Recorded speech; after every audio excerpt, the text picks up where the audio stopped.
आज की कहानी है तेजीमोला।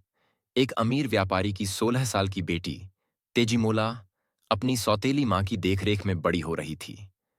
घर में वही एकमात्र लड़की थी जिसे उसके पिता बहुत प्यार करते थे, लेकिन उसकी सौतेली मां उससे नफरत करती थी। केवल अपने पति के डर से ही वह तेजीमला की देखभाल कर रही थी और उसे पालने को मजबूर थी। एक बार तेजीमला के पिता अपनी पत्नी के हाथों में तेजीमोला को सौंपकर 6 से 7 महीने के लिए व्यापार के काम से विदेश चले गए।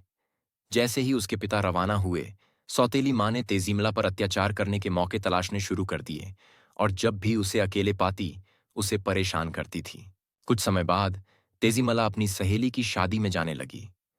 उसकी सौतेली मां ने उसे पहनने के लिए रेशम की कपड़े दिए। उसने चालाकी से कपड़े में एक चूहा छिपा दिया और कपड़ों में एक अंगूठी बांध दी। जब तेजीमला ने अपनी सहेली के घर पहुंचकर कपड़े निकाले, तो चूहा बाहर आ गया और कपड़े फाटे हुए था। डर के मारे तेजीमला कांपते हुए रोने लगी। शादी के बाद जब तेजीमला अपने घर वापस आई, तो उसकी सौतेली मां ने कपड़े देखकर गुस्से में उसे मारना शुरू कर दिया। लेकिन उसकी क्रूरता यहीं नहीं रुकी। उसने तेजीमला को धान कूटने के लिए धकेल दिया। एक दिन उसने तेजीमला के हाथ पर जानबूझकर धान कूटने का भारी मूसल गिरा दिया, जिससे उसका हाथ बुरी तरह से घायल हो गया। बाद में उसने उसके पैरों और सिर पर भी चोट पहुंचाई और तेजीमला को मारकर घर के आंगन में दफना दिया। तेजीमला की कब्र के पास कुछ दिनों में एक लौकी की बेल उगाई, जो जल्द ही फल देने लगी।